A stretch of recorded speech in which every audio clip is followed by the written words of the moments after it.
Hello friends, YouTube की learning classes में आप लोगों का स्वागत है। फ्रेंड्स, आज हम लोग पढ़ेंगे समास। समास का अर्थ क्या होता है पहले हम जान लेते हैं। समास का अर्थ होता है संक्षेप। क्या होता है? संक्षेप, यानी जो हम संक्षेप में बोलते हैं वही समास होता है। समास के प्रकार कितने होते हैं? 6 होते हैं। कौन कौन से? पहले तो हम समास जान लेते क्या होता है। समास में क्या होता है? 2 पदों का मेल होता है। समास में क्या होता है? 2 पदों का मेल। समास क्या है? 2 पदों का मेल है। कभी कभी एग्जाम में ऐसे ही पूछ लेता है कि 2 पदों के मेल को क्या कहते हैं, तो क्या कहते हैं? समास कहते हैं। समास के प्रकार देख लेते हैं हम। समास के प्रकार, समास के कुल कितने प्रकार होते हैं? 6। कौन कौन से? अव्ययी भाव समास, अव्ययी भाव समास, और क्या होता है? तत्पुरुष समास, तत्पुरुष समास, और होता है द्वंद्व समास, द्वंद्व समास, और क्या होता है? बहुव्रीहि समास, बहुव्रीहि समास, और क्या होता है? कर्मधारय समास, कर्मधारय समास, और एक क्या बच रहा है? द्विगु समास,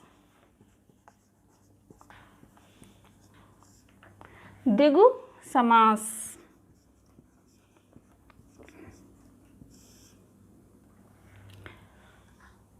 तो समास के कितने प्रकार होते हैं? कुल 6 प्रकार होते हैं। अव्ययी भाव समास, तत्पुरुष समास, द्वंद्व समास, बहुव्रीहि समास, कर्मधारय समास और द्विगु समास।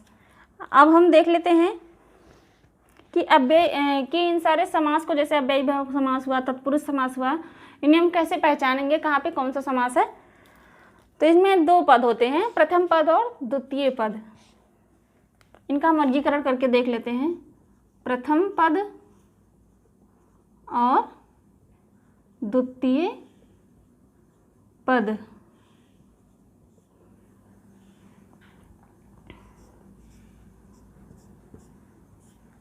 अव्ययी भाव समास का प्रथम पद प्रधान होता है या गौड़ होता है? प्रधान होता है। अगर प्रधान है, यहाँ पे क्या है? प्रधान, और यहाँ पे क्या है? गौड़।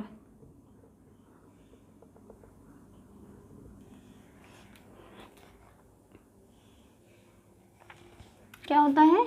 गौड़। द्वितीय पद को हम उत्तर पद कहते हैं, ये भी जान लीजिए। और प्रथम पद को क्या कहते हैं? पूर्व पद। तो इसमें पूर्व पद क्या होता है? अव्ययी भाव समास में प्रधान होता है और उत्तर पद गौड़ होता है। तत्पुरुष समास में कौन सा पद प्रधान होता है? तत्पुरुष समास में उत्तर पद प्रधान होता है, तो ये गौड़ होगा। अब हम देख लेते हैं द्वंद्व समास में। द्वंद्व समास में क्या होता है? दोनों पद प्रधान होते हैं। क्या होते हैं? दोनों पद प्रधान होते हैं। और बहुव्रीहि समास में क्या होता है? इसमें कोई भी पद प्रधान नहीं होता है, कोई अन्य या तीसरा पद प्रधान होता है। यानी कि न ये प्रधान होगा, दोनों ही पद क्या होते हैं इसके? अप्रधान होते हैं। कोई तीसरा पद होता है प्रधान, या कोई अन्य पद होता है। कर्मधारय में क्या होता है? उत्तर पद इसमें प्रधान होता है। और प्रथम पद क्या होता है? पूर्व पद गौड़ होता है। द्विगु समास में क्या होता है? इसमें भी उत्तर पद प्रधान होता है।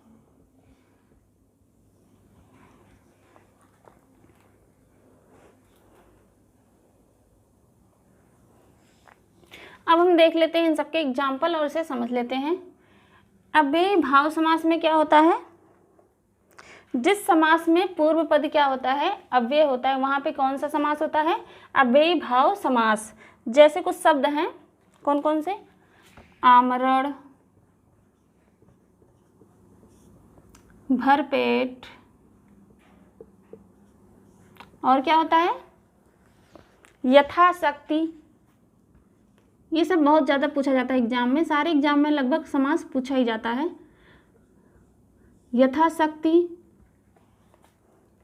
और अनुरूप, प्रतिदिन आदि, ये सभी क्या होते हैं, अव्ययी भाव समास। और तत्पुरुष समास में क्या होता है, तत्पुरुष समास का हम कुछ एग्जाम्पल देख लेते हैं। जैसे राजपुत्र, राजपुत्र,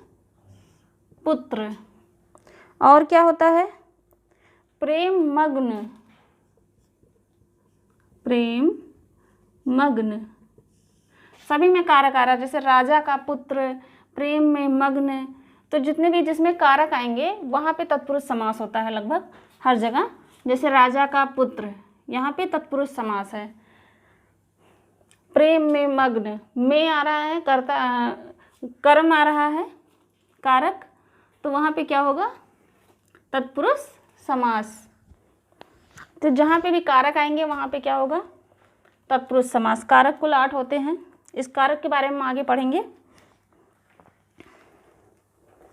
और क्या होता है, जैसे पुस्तकालय, पुस्तक के लिए आलय, पुस्तकालय, इसमें संप्रदान तत्पुरुष है। इसी तरह पथच्युत, पथ से च्युत, पथच्युत, च्युत माने होता है हटना, पथ से हटना। यहाँ पे कौन सा तत्पुरुष होगा, किसी चीज़ से हटना, दूर होना, अलग होना, अपादान तत्पुरुष होता है। यहाँ पे क्या होगा, अपादान तत्पुरुष समास। राजा का पुत्र, काके की रारेरी, ये संबंध कारक है। कौन सा कारक है, संबंध, तो ये क्या होगा, संबंध तत्पुरुष। प्रेम में मग्न, ये क्या होगा, में पर जहाँ भी आएगा वहाँ पे अधिकरण तत्पुरुष होगा। तो इतना डिटेल में नहीं पूछता वैसे, बस तत्पुरुष समास। तो तत्पुरुष समास हम समझ जाएंगे, जहाँ पे कारक आएंगे वहाँ पे तत्पुरुष समास होगा। द्वंद्व समास में जैसे आता है, दोनों ही पद प्रधान होते हैं, यानी कि इसमें माता पिता जैसे, तो माता भी प्रधान, पिता भी प्रधान। इसका द्वंद्व समास का पहचान ये होता है, जहाँ पे हाइफन लगा रहेगा, योजक चिन्ह लगा रहेगा, वहाँ पे द्वंद्व समास होगा। या फिर इसका हम जब अलग अलग करेंगे, माता और पिता और आ रहा है, तब भी द्वंद्व समास। माता और पिता, और क्या होता है, भाई बहन, भाई बहन, इसको हम भाई और बहन भी लिख सकते हैं, तब भी यहाँ पे कौन सा समास होगा, द्वंद्व समास। बहुब्रीहि समास में क्या होता है, इसमें दोनों ही पद अप्रधान होते हैं और कोई अन्य पद प्रधान होता है। जैसे होता है दशानन, दशानन, और क्या होता है, लंबोदर, त्रिनेत्र, त्रिनेत्र किसे कहते हैं, शंकर जी को, तो कोई अन्य हो रहा है। 3 नेत्रों वाला त्रिनेत्र, अर्थात शंकर भगवान को कहा जा रहा है। लंबोदर, लंबा है उधर जिसका, अर्थात गणेश। 10 सिरों वाला दशानन, अर्थात रावण। तो कोई अन्य पद इसमें प्रधान हो रहा है, तीसरा पद, वहाँ पे क्या होगा, बहुब्रीहि समास। कर्मधारय समास में हम देख लेते हैं, इसमें पहला पद क्या होता है, गौड़ होता है, और दूसरा पद क्या होता है, प्रधान होता है। और पहला पद इसमें विशेषता भी बताता है, तो इसका हम एग्जाम्पल देख लेते हैं। नील कमल, और क्या होगा, नीलोत्पल। इसमें ये सब क्या है, ये क्या है, विशेषण है, यानी कि पहला पद विशेषण होगा और क्या होगा, गौड़ होगा। तो वहाँ पे कौन सा समास होगा, कर्मधारय समास। जहाँ पे भी हम देखेंगे विशेषता बताई जा रही है, कैसा कमल है, नीला है, नील कमल, तो वहाँ पे क्या होगा, कर्मधारय समास। इसी तरह द्विगु समास में हम देख लेते हैं। द्विगु का अर्थ होता है संख्या, यानी कि द्विगु समास क्या होता है, संख्यावाची या संख्यावाचक समास होता है। कौन सा समास होता है, संख्यावाचक समास। इसका एग्जाम्पल हम देख लेते हैं, जैसे त्रिभुवन, इसका उदाहरण देख लेते हैं। त्रिभुवन,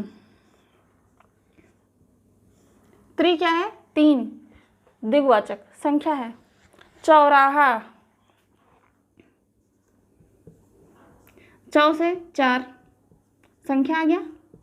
पंचवटी, पंच से 5 संख्या आ गया।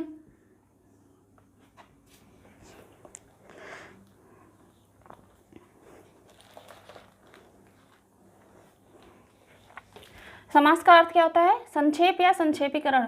और कभी कभी पूछ लेता है कि समास का हम क्या करते हैं, जैसे हम संधि का विच्छेद करते हैं, समास का क्या करते हैं, विग्रह करते हैं। क्या करते हैं, विग्रह। अब हमारा समास यहाँ पे ख़त्म होता है। लगभग सारे क्वेश्चंस यहाँ से आ जाएंगे। अगर आप इतना अच्छे से समझ लेते हैं तो आपका समास तैयार हो जाएगा।